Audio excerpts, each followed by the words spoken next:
Hello and welcome back to another episode of Red Zone Report. Our passion, your entertainment, new era.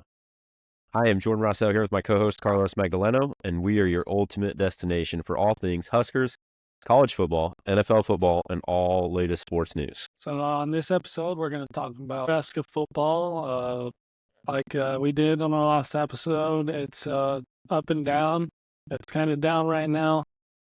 Been down, but we're going to get into 25, how it's been shaken up, what the playoffs are kind of looking like, and what to look forward to moving forward in the season. Here coming to the end of the season, and we're going to do our regular segments, studs and duds, and 6 and 60, and we'll give you guys a poll question at the end of the episode, and you guys can get back to that at rz.report. Yes, we are live on all three platforms, YouTube, Spotify, and Apple Podcasts. So whatever you may like to listen to or watch, go give us some likes and follow us on rz.report on Instagram for all the latest news, our Instagram stories. Give us your thoughts, and we'll debate and talk about the results. So we get. We'll actually look at it this time and talk about it. Yeah, we haven't been doing that. It's been rough. We do it, and then we get busy. Something happens. We forget. Yeah, no, we got it. We ain't living up to our potential, but we're gonna. We're locked in now. We're locked in. We're locked in. Yes. So watch the podcast. No kidding. Give us some watches. So we'll be posting on our Instagram here this week soon. So be on the lookout for that. All right, let's dive right into segment one, our thoughts on the top 25 after a pretty eventful weekend of college football. Oregon holding strong at 10-0. They had a pretty good win over Maryland, 39-18. Carlos mentioned kind of that they started slow, which is true.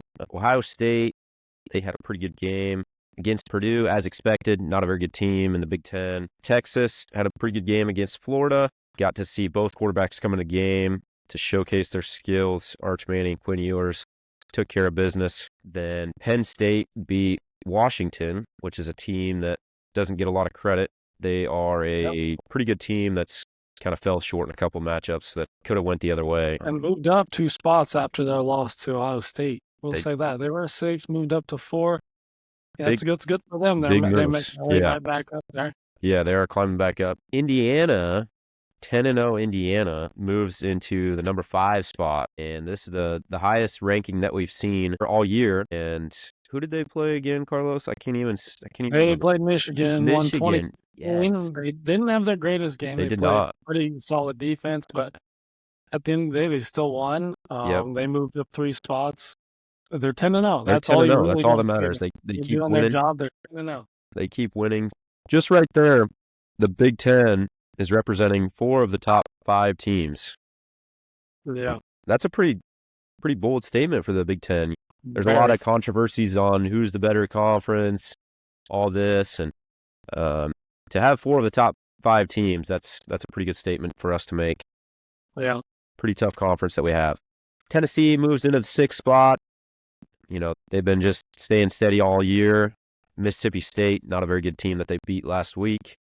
BYU up to 7. Yep, one of only 4 teams left undefeated. Yeah, and they went down to the wire against Utah. Yeah. So yeah, really, and there's a lot of controversy. There is. I was watching that game, and they were backed up on their own 5-yard line, and it was 4th down, and he got sacked, like almost in the end zone, and they called a flag, and it was defensive holding, automatic first down, went down and kicked a field goal to win it all. And that's tough. The Utah coach, he had some words in the post-game conference. He was upset, and rightfully so. That game probably should have went the other way, but it didn't.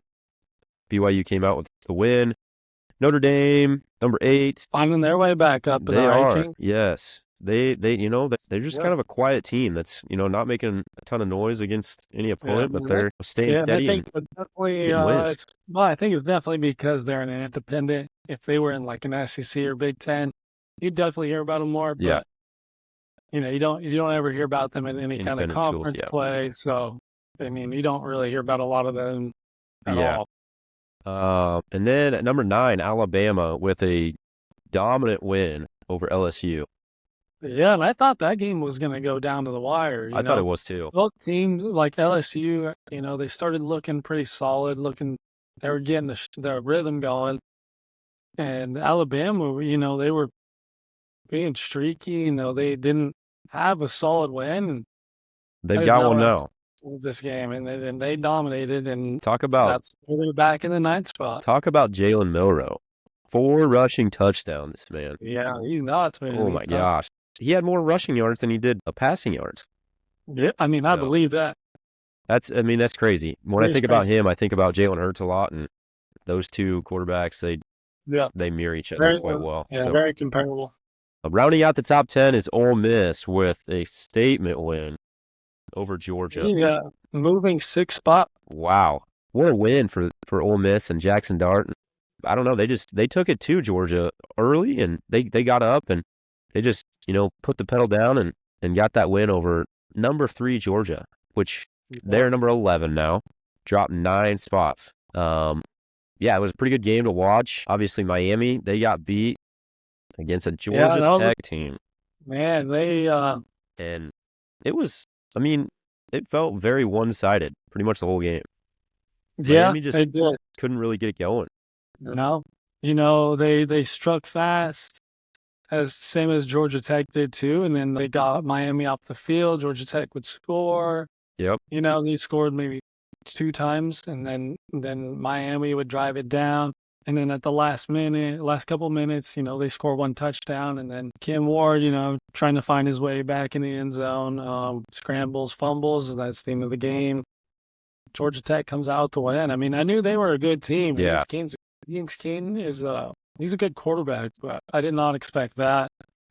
Yeah, going into that game, I thought I just had a weird feeling that it was just going to be a pretty tight game, and to see Miami come out on the losing side of it, I was shocked to see that for sure. Yeah. So Boise State obviously climbing up their way at 8-1 at number 13. So obviously Ashton Genty had another stellar game, ran for close to 200 yards. That was a later game in the evening. Kind of a slow start, but then they kind of took it to Nevada to finish it off. And, down a little further, we see Colorado kind of climbing back in the polls up to number 18, 7-2. Whoa, wait. You missed. I will say you missed SMU at 14. Okay, yeah. They are. I will say that, and I will say that because of one thing right now is they now are ranked number 1 in the ACC. Because they have not lost a conference game. They are 5-0. And Clemson's second is 6-1, and Miami is now at 5-1, and they are third. Yeah. So pay attention to that, because you may find SMU holding a top 4 spot. With a first round a first round pot. I didn't even think about that, but that is going to be potentially a great ACC championship game. Yeah. Clemson, hasn't played much competition all year, so it's hard to say how they're going to compete. But and with the ACC, you have four teams right now that are their top 4 that are ranked. All of their top 4 teams are ranked right now, so it's kind of like the Big Ten. It's all going to come down. And same with the SEC, like there's more than 5 or 6 teams in the SEC that are 10-2. Yeah. Or that could be 10-2. Could be 10-2, yeah. It's just going to crazy. get tight. Yeah, and that's why, that's potentially why they went to 12-team playoff. We've got teams that could make some noise here at the end of the season. Back to my point, Colorado making their way up in the top 25. They are currently at 18 with a 7-2 record. They've been looking good. They've been getting the job done, and their offense is electric.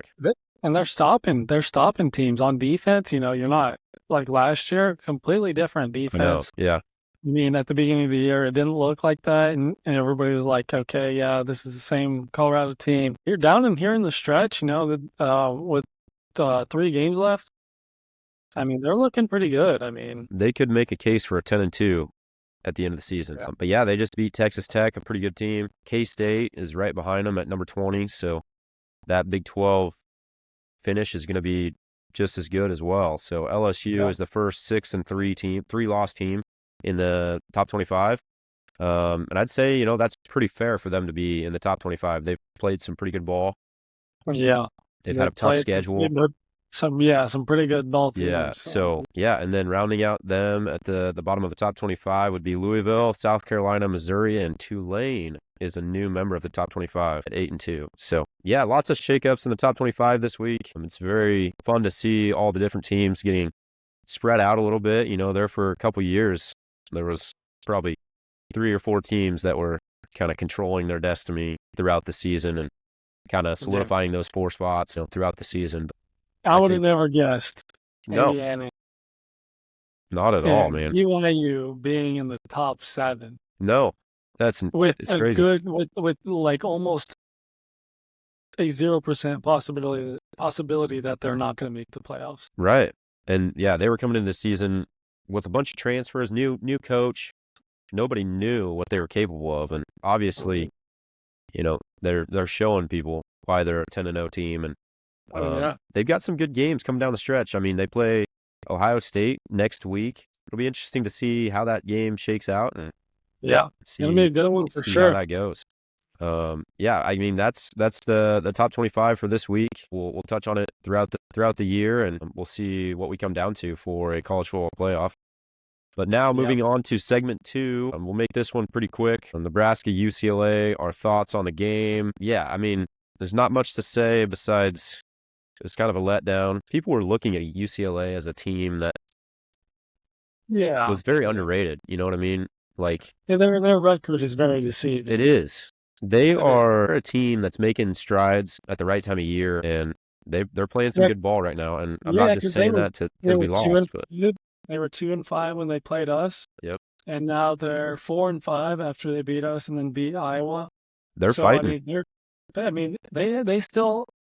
They can still get into a bowl game easy. I mean, they just need 2 more wins. I mean, it's a lot to do, but it's still very manageable. Yeah, I mean, 2 wins in their last 3 games. It's doable for sure with the ball that they've been playing lately.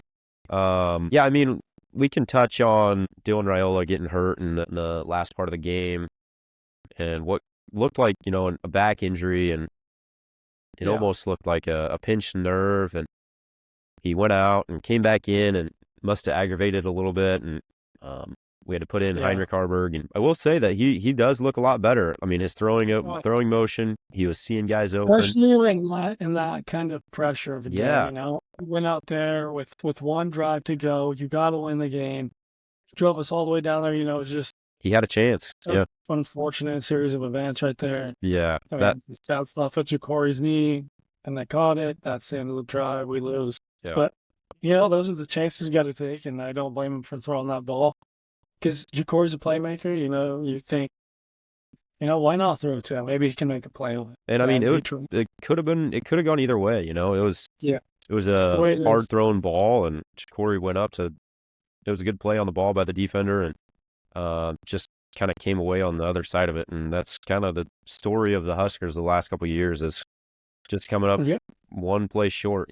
Just short. I hate to say that, but it's brutally honest and true. And but he found a way to drive the ball down the field, and he tucked it and ran on a couple plays and got some yards, and so I'd say that he's made some progress over the year, and I kind of feel more confident with him back there now than I did last year, because when he went in, I will admit that, as with a lot of other Husker fans, I was very nervous to see him in that spotlight. You know what I mean? So the first 3 games, Nebraska fans were all confident about Dylan. He's putting the ball in the spots that he needed to, and it was more than just putting it there. It was putting it literally right where he needed to, making plays.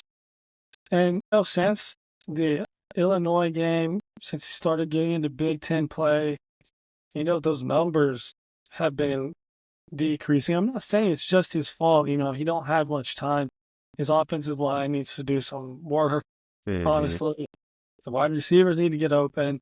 But I will say, it's not maybe just him that's making me weary. It's just the whole offense in general that's making me weary, which makes me even more weary about him, because it's making him look worse than probably what he actually is. Right.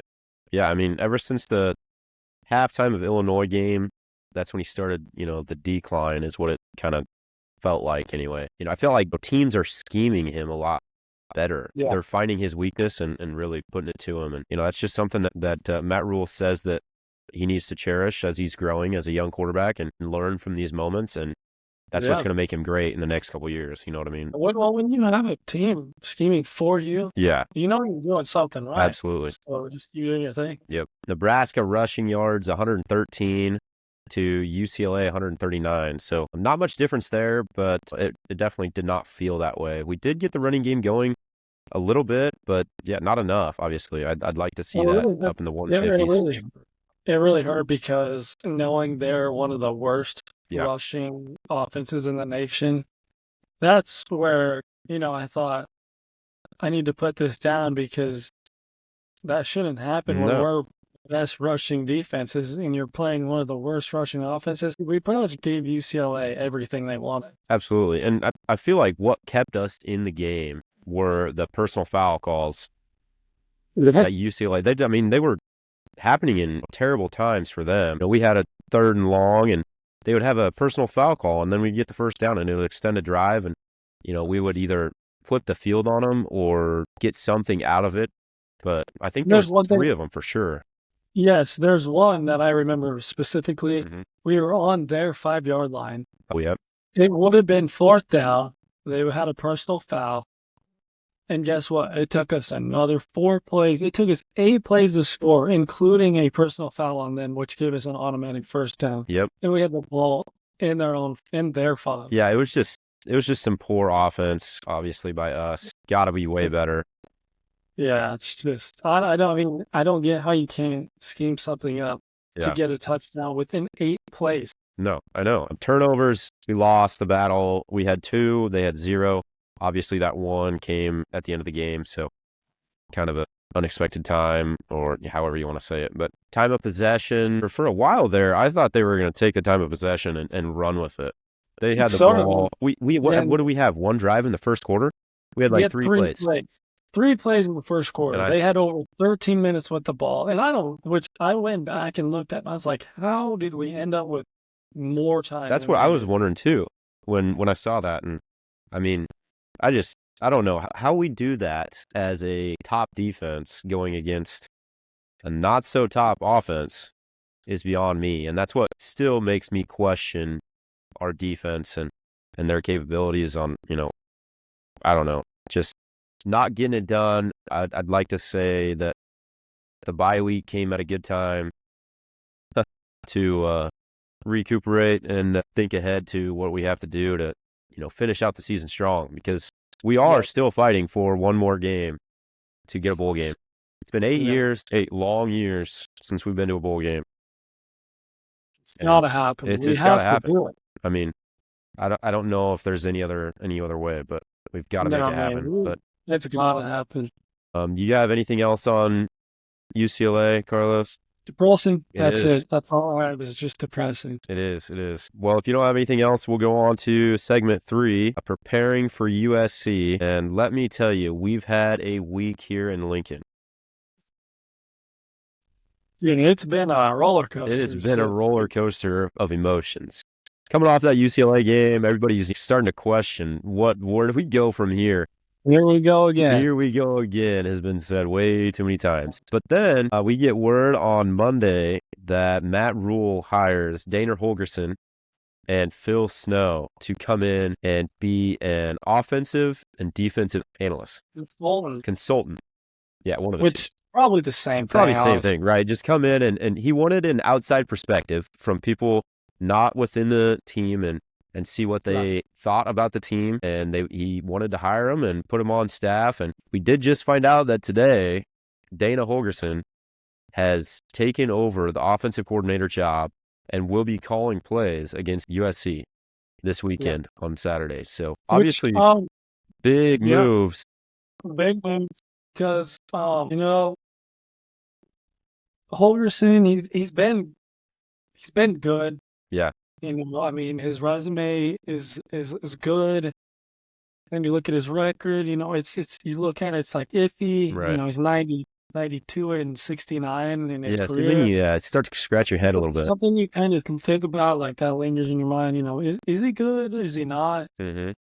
But he's an offensive minded dude. And that's what we need. That's what he wants. That's the whole thing about him coming here is because he wants the opportunity to be an offensive coordinator again. He wants to be another head coach again. And I will say he is actually in his 17 seasons of coaching, 15 of them he averaged more than 30 points a game. But then all 5 of those he averaged more than 40 points a game. And what are we averaging right now? Just throw that out there, Carlos. On the season, and non-conference and conference play, we're averaging 23. 23. And just in Big Ten play, 18. 18. And I remember last year, I think it was last year, Iowa, Kirk Ferentz fired his own son because they weren't scoring points. Because he couldn't get over 25 points a game. And fired him. That's his own son. That's us, dude. I mean, hey, I give props to Matt Rule for actually making a change. Yeah, and because if he didn't, I would put him on the hot seat. This is like really unheard of. I'd like to say throughout college football, it's unheard of to make a change mid-season. You know what I mean? Well, not even mid-season. We're on almost to the end of this. 3/4 of the way through the season. You know what I mean? So yeah, it's pretty. You often see sometimes coaching changes before the bowl game, and they have the choice to come in and coach or not. And we saw that last year at Wisconsin, and he came in and he coached the bowl game, and everyone was very excited because they won the game, and they've had a decent year this year, but it's a little interesting on that point too. But I love the move here by Matt Rule. It's definitely a statement move, and it needed to happen. Honestly, it just needed to, because he kept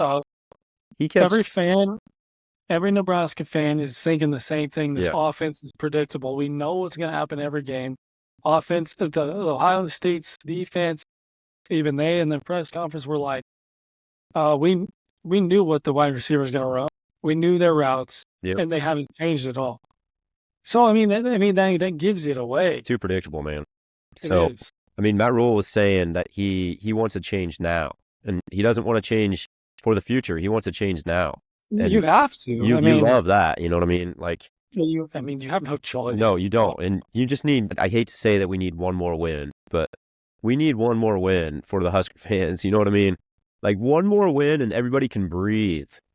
Ain't that crazy to say? We have 5 wins and we're begging for one more. Begging for one more win, dude. Like, it's sad. From where we've been in past years, and as two young individuals that have not lived through Husker football being, we hear it so often. What we've seen, it really is bad. We've seen Bo Pelini go 9-3 a million times, and we fire him. It's cool. It's cool for the first 2-3 years, but then he does it forever, and it's not so much fun anymore. And that's the best we've experienced. Yeah, a 9-win team. That's the best we've experienced. Wow.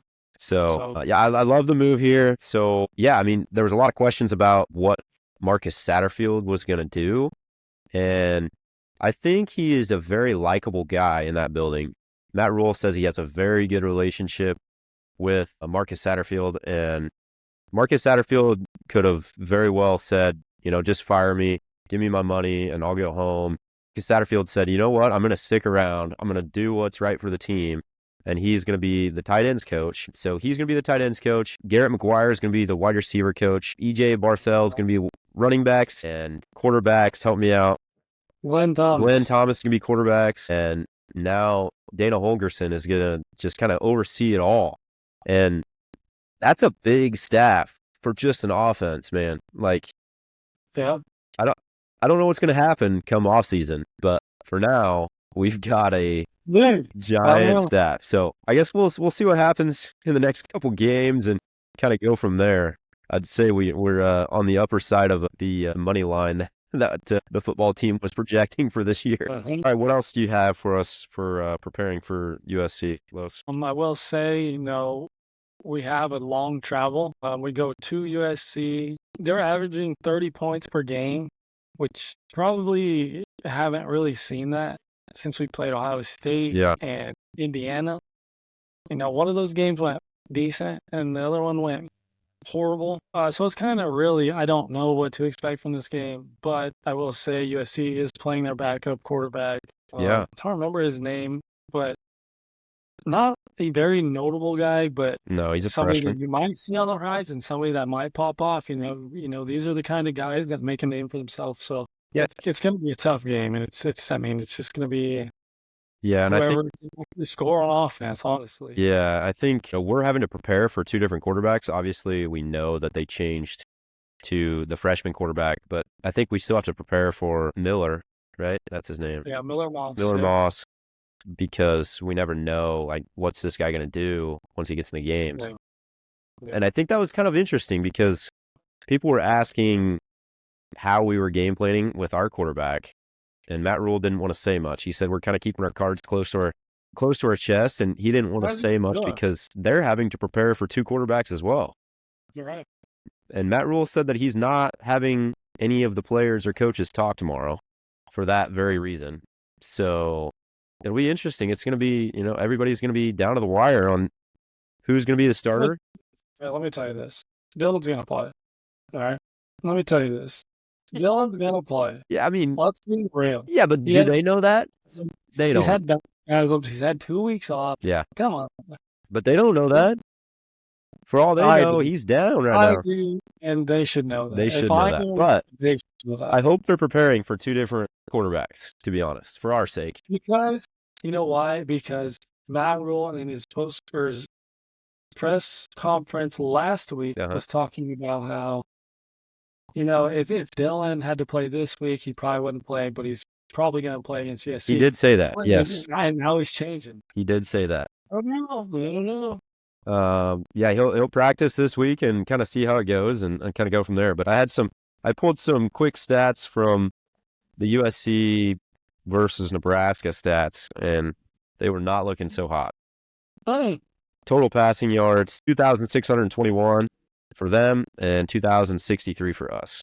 They beat us in that category. Turnovers, they are -2, and we're at 0. So I guess we beat them in that one. Rushing yards, we're at 1,124, and they're at 1,319. They beat us there. Isn't that crazy? Ashton Jackson has more yards than our old team. Than both teams, dude. That's sad. That's sad. Rush per yard, they're at 5.4, so we're going to have to look into that this week. Can we stop that? Can we lower that? And we're at 3.6, not where we want to be. That is where Marcus Satterfield said that he would like us to be. But yeah, he said around 4 to 6. So we're pretty darn close to where Marcus Satterfield said we wanted to be. Rushing yards per game, they are at 146.6, and we are at 124.9. They beat us there. 124.9 is not getting it done. Yards per game, they are averaging 437, and we are averaging 354. Not good. Penalties, they have 55 penalties for 434 yards. Do we have more or less? No, ours is more. Yeah. Ours is more. 62 penalties for 528 yards. Yeah. Every year. And, I mean, I will say, though, against UCLA, we had 2 for 15. Yeah, that's true. I mean, and somehow we still lose. I'd say, maybe a fourth of those should not have been penalties. I hate to even say it, but everybody's watched the Big Ten and how they've been calling, and it's not been very good this year. So, I'm going to say that, these next 3 games are going to be, I'm going to make a bold prediction. They're all going to be close. We're going to make them all close. I'm going to make that. I'm not going to say if we're going to win or lose, because obviously with all the changes, it's hard to say.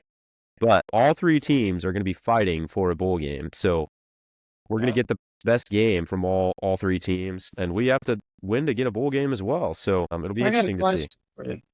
What's that? If Nebraska gets a bowl game, who are they going to play? As of right now, who do you think they would play? Man, I'd say let's see.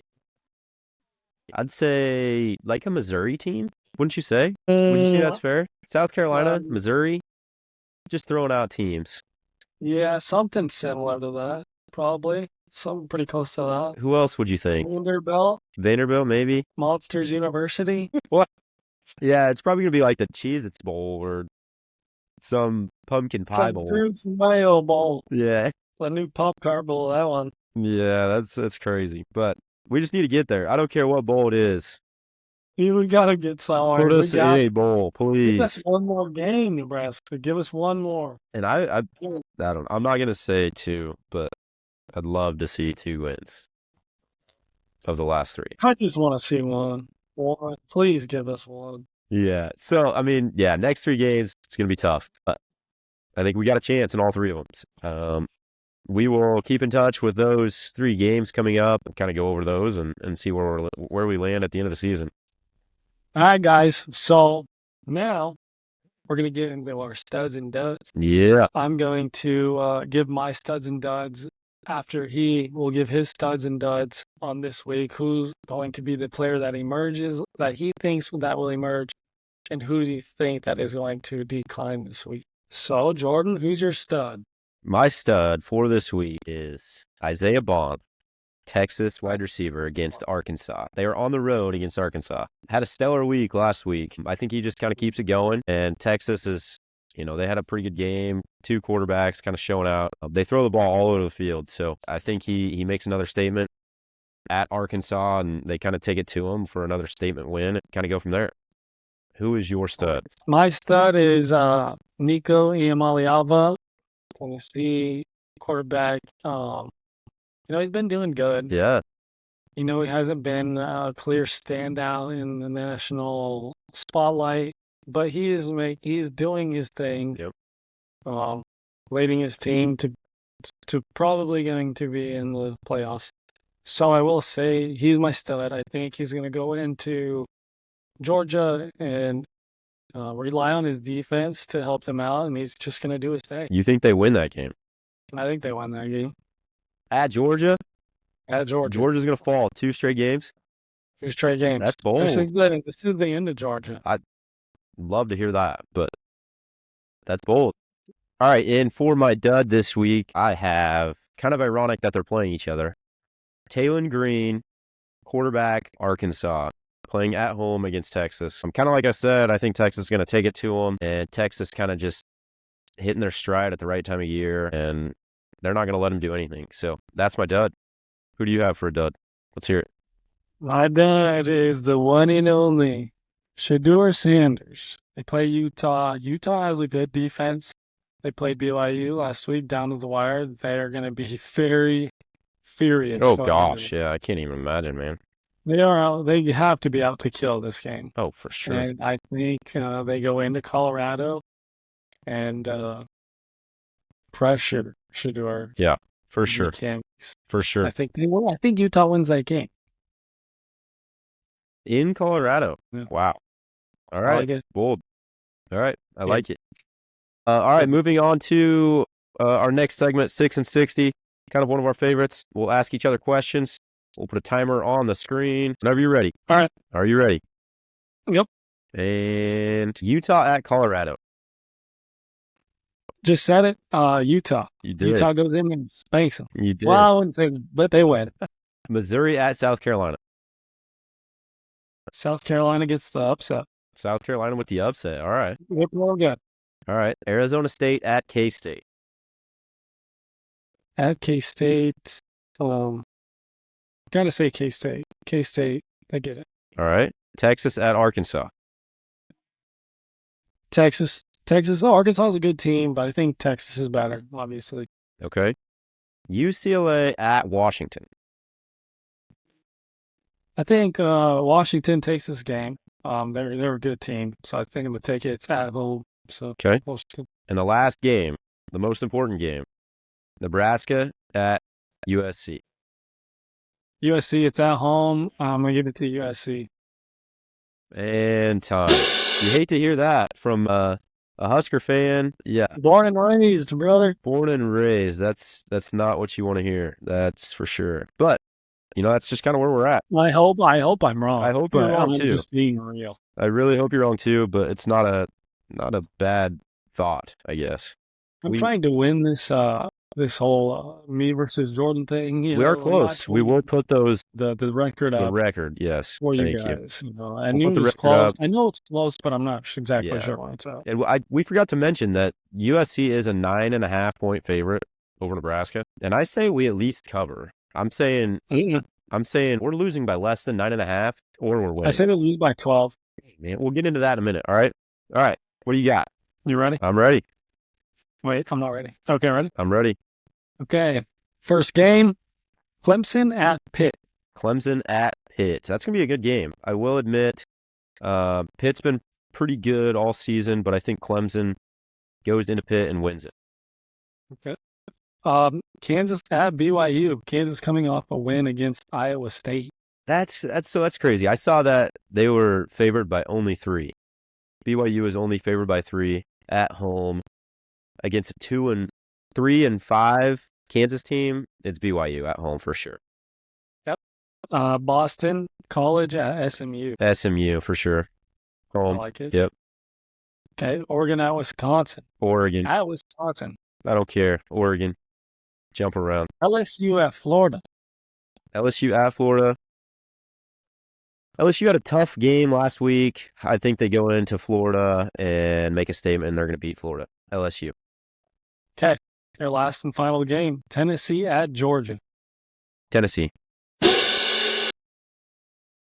What?